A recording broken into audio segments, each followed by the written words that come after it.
Hello students, आज हम पढ़ेंगे एस्टेब्लिशमेंट ऑफ ट्रेडिंग कंपनीज। ये है आपका एसएसटी पार्ट 1 का rise of modern Europe chapter. ठीक है, आज हम इस चैप्टर को ख़त्म करेंगे। तो व्यापारिक कंपनी की स्थापना कैसे हुई। ठीक है, पिछले वीडियो में हमने देखा था जो यूरोप है उसका मॉडर्न यूरोप में विकास उसका किस तरह से हुआ, इसके बारे में हमने देखा था। इन्वेंशन ऑफ न्यू रूट्स, वो जो है व्यापार के क्षेत्र में कौन कौन से कंट्रीज से जुड़ा और किस तरह से जुड़ा, कौन कौन से उसके रूट थे कि किधर, जैसे जलमार्ग हो गया, थल मार्ग हो गया, इस तरह से कौन कौन से रूट से वो व्यापार करता था, इसके बारे में हमने लास्ट वीडियो में पढ़ा। आज हम देखेंगे व्यापारिक कंपनी की स्थापना कैसे हुई। ठीक है, वो तो था पहले हमारा व्यापार कैसे हुआ। ठीक है, किस किस रूट से होता था और किन किन कंट्रीज से होता था, और आज हम उनके व्यापार को स्थापना करने के लिए देखेंगे। ठीक है, एस्टैब्लिशमेंट ऑफ ट्रेडिंग कंपनीज। ठीक है, trading companies, traders going profit through foreign trade, but there was lots of problem is in it. Problems come in this, so traders gave up work to craftsmen, started collecting raw materials and stocked them. Also, they started doing the production. In this way, trade companies was started. Few traders started British Indian Company in London. Come to India in 7th century. This type of company also started in European countries like Holland and France.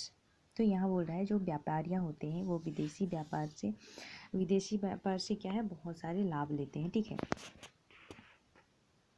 Holland and France, तो बहुत सारे ऐसे विदेशी व्यापार हैं, उनसे अपार लाभ लेते हैं या बहुत सारी लाभ प्राप्त करते हैं। ठीक है, लेकिन क्या होता है उसमें बहुत ही ज़्यादा जितना प्रॉफिट होता है उतना ही खतरे का काम भी होता है। ठीक है, बहुत सारी परेशानियाँ झेलनी पड़ती हैं,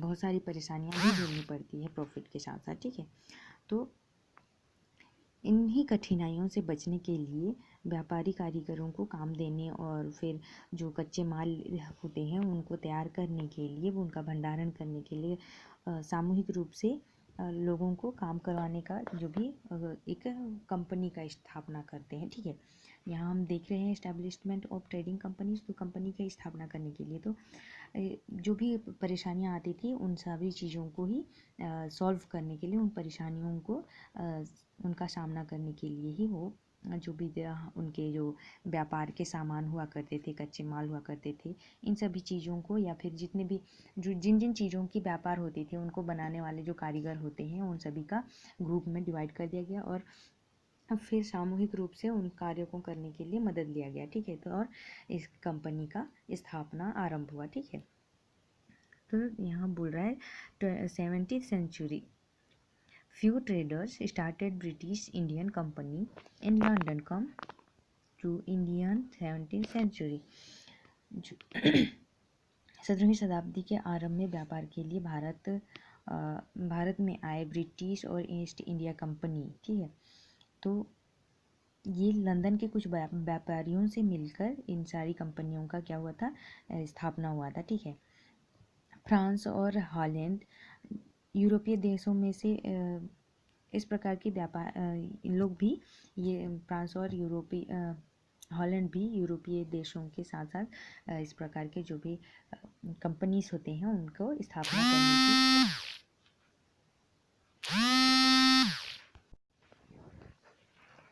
सो नेक्स्ट हम देखेंगे result of increase in trade in Europe. Due to fast increase in trade there was changes in social, economic and political. जो यूरोप में व्यापार की वृद्धि का क्या क्या परिणाम है इसके बारे में हम देखेंगे। यूरोप में जब व्यापार की वृद्धि होने लगी तो उससे बहुत सारे चेंजेस होने लगी, और वो चेंजेस क्या क्या थे। ठीक है। आर्थिक स्थिति में सोशल, इकोनॉमिक, पॉलिटिकल, सामाजिक, आर्थिक और राजनीतिक प्रभाव के बारे में हम यहाँ देखेंगे। Economic effect in Europe, economic system of trade and industry flourished in the medieval period. Gold and silver became the economic transaction. Now new trade centers come up, such as in London and Bristol. There was increase in the number of banks to provide capital for trade. So capital was utilized for investment in trade. New industries began to flourish, such as making ship. Due to the increase in trade and industry, the margin profit increased. As a result, the European nation began to prosper.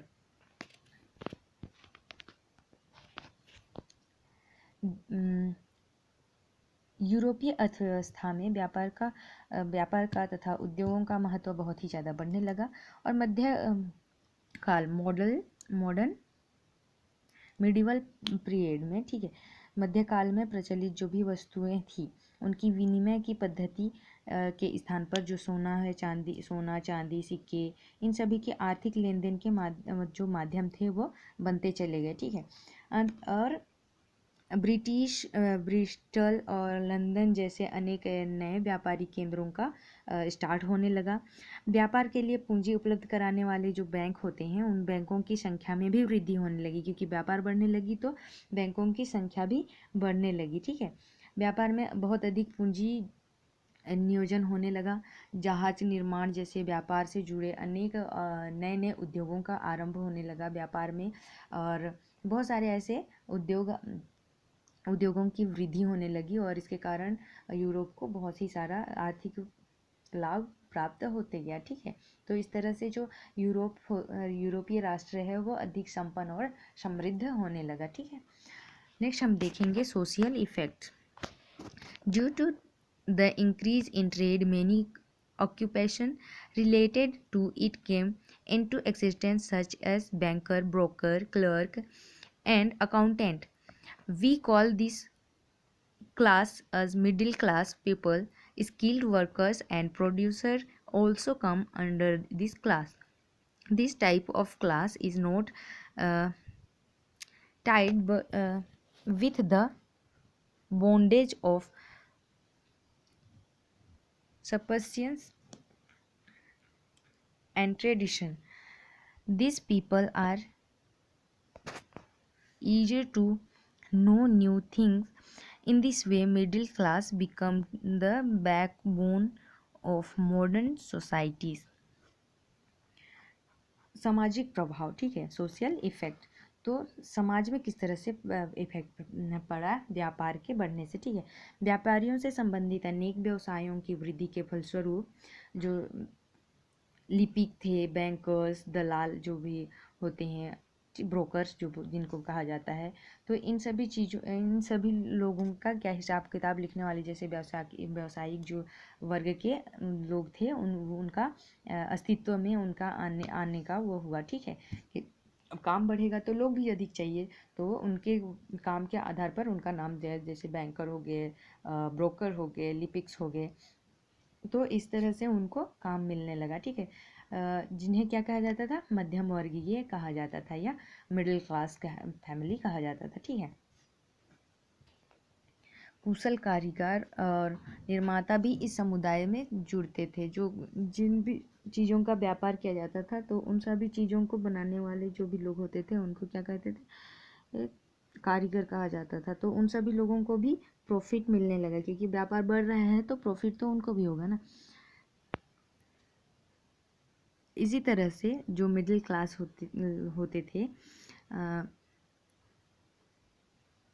उनको क्या है, वो जो परंपराएं हैं, उनके परंपराएं, rituals, ठीक है, तो उनमें वो जुड़े हुए होते थे, जिसकी वजह से नए बातों को जानने के लिए बहुत ही ज़्यादा उत्सुक होने लगे, क्योंकि वो पुराने ज़माने के ही सोच रखा करते थे, जबकि जो कि आधुनिक और सामाजिक अर्थव्यवस्था का रीढ़ बन गया था, ठीक है। तो वो जो है वो समाज में भी व्यापार के बढ़ने से सामाजिक तौर पर भी उसका बहुत ही अच्छा प्रभाव पड़ने लगा। ठीक है, नेक्स्ट हम देखेंगे political effects. Rise in trade also affected the political areas of Europe. Trade for their own interest supported the government ruler also relieved the traders by ranking them according to the prosperity of the nation.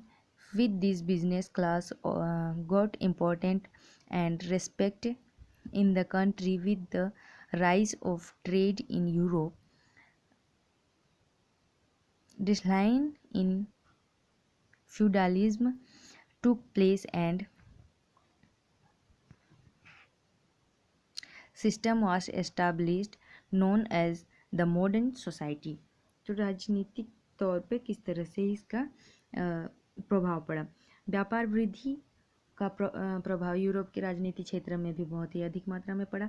व्यापारी वर्ग के जो अपने लोग होते थे वो अपने हित के लिए राजसत्ता का समर्थन किए और व्यापारियों को देश की संपन्नता का आधार मानकर अन्य शासकों ने भी उन व्यापारियों का हर संभव सहायता प्रदान की। ठीक है, इससे जो देश में व्यापारी वर्ग को महत्व देने के लिए बहुत ही ज़्यादा प्रतिष्ठा प्राप्त होने लगा। व्यापारी वर्ग की बढ़ती प्रतिष्ठा के साथ उसमें जो सामंतवाद का पतन भी हुआ, जो हमने देखा था कि धर्मनिरपेक्ष और धर्म को लेकर के रूढ़िवादी जो थी वो सब भी बंद होने लगी धीरे धीरे, और इस तरह से आधुनिक युग आने लगा। कहाँ? यूरोपीय देश में। ठीक है,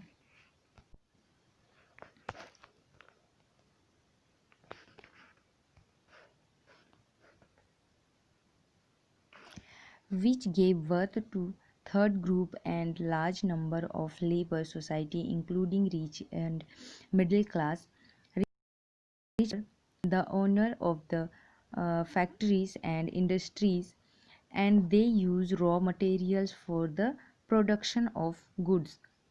Their main aim was profit on the sales of goods.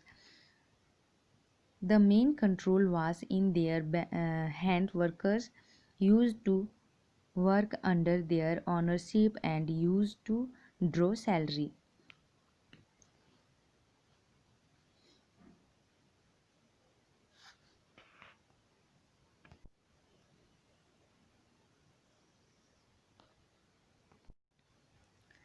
तो इसमें पूंजीपति और मध्यम वर्ग के अलावा तीसरे भी बहुसंख्यक श्रमिक वर्ग का जन्म हुआ, जो पूंजीपति उत्पादन हेतु जितने भी इम्पोर्टेंस गुड्स होते हैं जिनको बोला जाता है कच्चा माल, ठीक है, तथा और उनके जो कारखानों के मशीन हो गए, इन सभी चीज़ों का तैयार होने वाली जो वस्तुएं थी उनका मालिक बनते थे। ठीक है, थर्ड कैटेगरी के जो बहुसंख्यक श्रमिक होते हैं वो, तो जिनका मुख्य उद्देश्य क्या था? मुनाफा कमाना या प्रॉफिट लेना। वस्तुओं की बिक्री होती थी, उसके बाद में उन्हीं का नियंत्रण भी किया जाता था। ठीक है, श्रमिक लोग जो भी वस्तुओं का उत्पादन करते थे और पूंजीपतियों से उनका प्रॉफिट लेते थे या वेतन प्राप्त करते थे। ठीक है, new ideas of production were adopted so that production may increase rapidly. Earlier, craftsmen used to work with traditional tools in his home with the help of his family.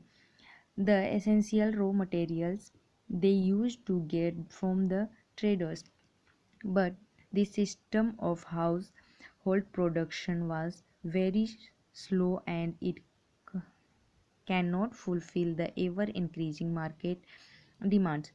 In 18th century, the new system of industrialism brought revolution in production as The owner of the factory used to buy raw materials and employ workers in the production with the help of new machines and then sold them in the market.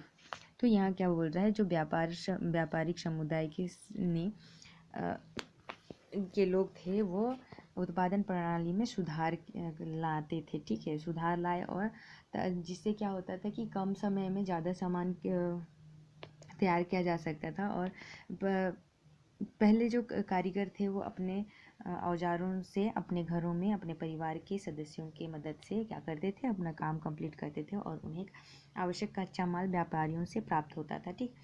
किंतु यह काम जो क्या है बहुत ही धीरे होने लगा और बाजार में लगातार बढ़ती हुई मांग को ये लोग पूरा नहीं कर पाते थे। इसलिए 18वीं शताब्दी में नए नए कारखानों की व्यवस्था करने लगे और मालिक जो है वो पूंजी लगाकर बड़ी बड़ी मात्रा में कच्चा माल खरीदने लगा और अच्छे अच्छे मशीनों का उपयोग करके जल्दी जल्दी मार्केट के डिमांड्स के हिसाब से अपना जो भी चीज़ें होती थी उनको तैयार करा करके और उनकी सेलिंग करने लगा, ठीक है। Now workers does not do production in their house but used to work on salary in factories. This system was first introduced in England and machines were also used. Their new type of uh, spinning wheels, saving machine, engine working on steam energy were introduced. जो कार्य करने वाले थे, काम करने वाले लोग थे, वो घरों में काम नहीं करते थे बल्कि निश्चित वेतन पर कारखानों में ही काम किया करते थे। और सबसे पहले इंग्लैंड में इस नई व्यवस्था का उदय हुआ। मशीनों का जो उपयोग करने का था सबसे पहले कहाँ उपयोग हुआ, इंग्लैंड में इन सभी चीज़ों का उपयोग सबसे पहले किया गया, ठीक है। Production of cotton clothes increased rapidly. Steam engine replaced human labor, and animals' strength is replaced to machine power system. Energy helped in increasing the speed of ships and the transportation become faster. तो सूत कताई की जो machine होती है वो नई किस्मों की आने लगी और भाष उसमें क्या हुआ, भाप दिया जाता था, ठीक है, तो क्योंकि वो कॉटन के कपड़े थे तो उसमें भाप की शक्ति से उसको चलाने के लिए चलाने वाला इंजन का आविष्कार करें। उसके बाद में इंग्लैंड में ही सूती कपड़ों का उत्पादन बहुत ही ज़्यादा किया जाने लगा क्योंकि सबसे पहले वहीं ही इन सभी मशीनों का उपयोग किया गया था। तो इस तरह से इसमें इंग्लैंड में सूती कपड़ों का उत्पादन खूब वृद्धि हुआ और मानवीय श्रम अथवा पशु बल से चलने वाली जो भी मशीनें थी उन सभी मशीनों को हटा दिया गया और जो भी नए तकनीकी से बने हुए मशीन थे उनका यूज़ किया जाने लगा, ठीक है।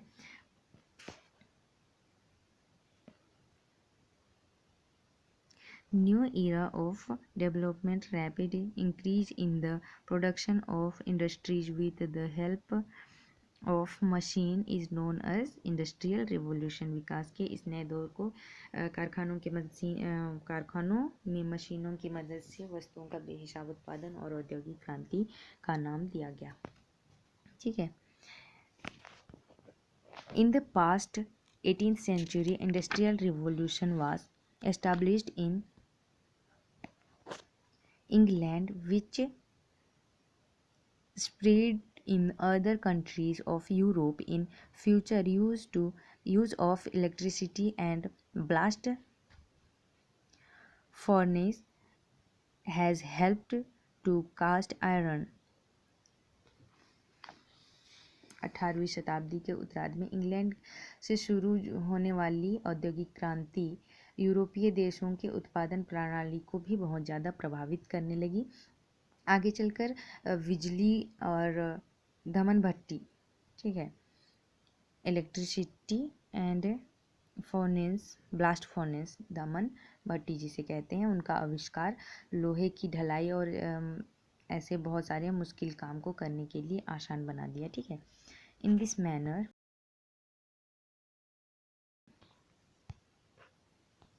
New discoveries and methods help the Industrial Revolution due to fast production in less time. European countries intended to other countries for raw materials. इस तरह से नए नए आविष्कारों और साधनों के तथा जो भी औद्योगिक क्रांति को अधिक प्रभावित बना दिया। ठीक है, तेज गति से कम समय में, ठीक, कम समय में बहुत ज़्यादा ही व्यापार और उनके कच्चे माल की जो व्यापार होने लगी वो कम समय में अधिक मात्रा में होने लगी, जिससे इनको प्रॉफिट भी मिलने लगा, तो दूसरे देशों की ओर ये जाने लगे। ठीक है, एस्टैब्लिशमेंट ऑफ कॉलोनियलिज्म, उपनिवेशों की स्थापना, colony.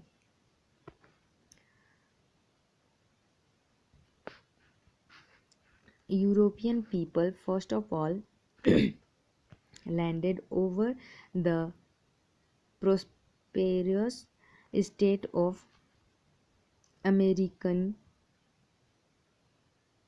continent and established colonialism.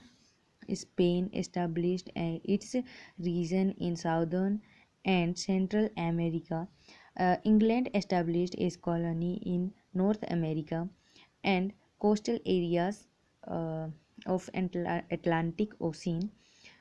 Dutch in Southeast Asia of Indonesia. Portuguese first come to India and later on British, Dutch and France also spread their colonies. Europeans established their colonies later in Africa and Australia. The need of raw material for production, they restricted heavily on colonies. They used their raw material for their production and sold the goods in those countries at a very higher rate. In this way, they exploited the local people of those countries and gave them economics burden. तो यहाँ बोला गया है कि जो यूरोपीय लोग होते हैं थे वो सर्वप्रथम कहाँ के अमेरिका महाद्वीप के संपन्न प्रदेशों को हस्तगत किया या उनको अपने हाथ में लिया और वहाँ के अपने जो उपनिवेश थे उनको स्थापित किया। ठीक है, Spain established its region to southern and Central America. England established its colony in North America and coastal areas of Atlantic Ocean. Spain ने मुख्यतः क्या किया, दक्षिण तथा मध्य अमेरिका में अपनी सत्ता स्थापित की। ठीक है, फिर Dutch in south east Asia, Indonesia, Portuguese first come to India and later British, Dutch and France also spread their colonies. England ने उत्तरी अमेरिका में अटलांटिक महासागर के तटवर्ती भागों में उपनिवेश बसाए। फिर इसी तरह बोला गया है कि जो दक्षिण पूर्व एशिया है, इंडोनेशिया और डचों ने भारत पर सर्वप्रथम पुर्तगालियों के तदंतर या उनके उसमें अंग्रेजों और फ्रांसीसियों ने कब्जा किया। ठीक है, और आगे चलकर जो अफ्रीका, ऑस्ट्रेलिया, यूरोपियन, ये सभी ने भी अपना उपनिवेश स्थापित किया। ठीक है, they use their raw materials and for their production and sold the good. तो ये सभी अपने कच्चे माल से अपने उद्योगों को चलाने के लिए अपने तैयार माल को भी वापस उन्हीं देशों में ऊंची कीमतों में बेचने लगे। इस प्रकार उन्हें जो उपनिवेश स्थापित किया गया था वहाँ के मूल निवासियों का दमन करके उनका अत्यधिक आर्थिक शोषण किया करते थे। ठीक है, तो इस तरह से यूरोप का जो है राइज होने लगा और उसमें बहुत सारी अच्छी चीज़ें भी होने लगी और बहुत बुरी चीज़ें भी होने लगी।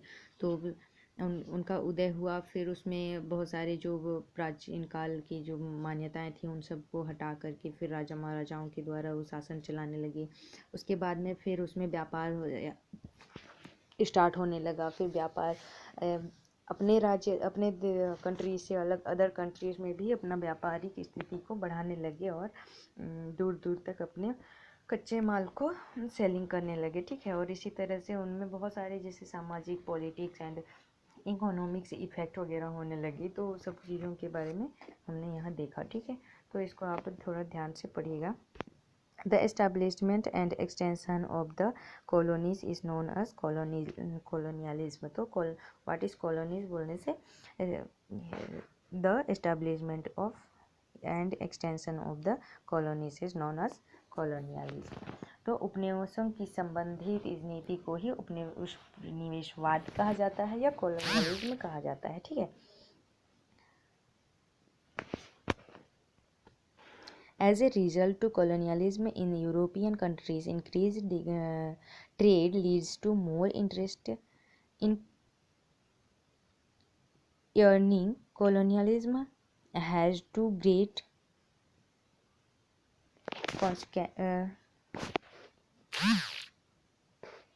consequences। तो यहाँ वो उपनिवेशवाद का बड़े परिणाम है, ठीक है। तो यहाँ पर उपनिवेशवाद यूरोपीय राष्ट्रों के व्यापार में वृद्धि होने लगी और उनकी जो व्यापारियों से बढ़ती धन की वजह से उनका जो बहुत दो बड़ा उपनिवेश हुआ, ठीक है, या दो परिणाम हुए, ठीक, जो निम्नलिखित हैं। फर्स्ट है higher aspiration to snatch the colonies leads to conflicts और फर्स्ट वर्ल्ड वार सॉरी। अधिकाधिक उपनिवेश को हथियाने के लिए यूरोपीय राष्ट्रों में संघर्ष होने लगा बहुत ही ज़्यादा, जिसके फलस्वरूप क्या हुआ कि जो प्रथम विश्व युद्ध है वो इसमें जो भी संघर्ष होने लगा वो क्या हुआ, प्रथम विश्व युद्ध के रूप में बदल गया। Second one up to remains themselves powerful and to use over colonies the European power forced the common people to remain uneducated and backward so that the colonies countries resources and can be exploited at a vast rate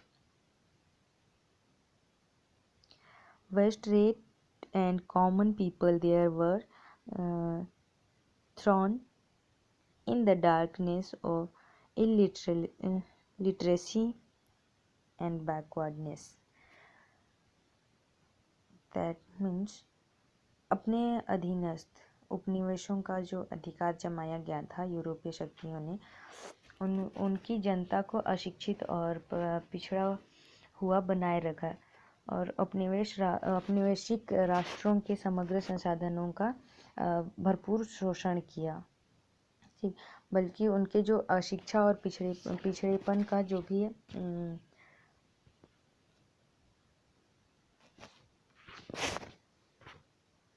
ये था उससे बहुत ही ज़्यादा उनका शोषण किया गया और उनका बुरा फ़ायदा उठाया गया, जिसके वजह से वो पिछड़ेपन की जो गर्ग थी वो डूबते हुए चली गई, ठीक है।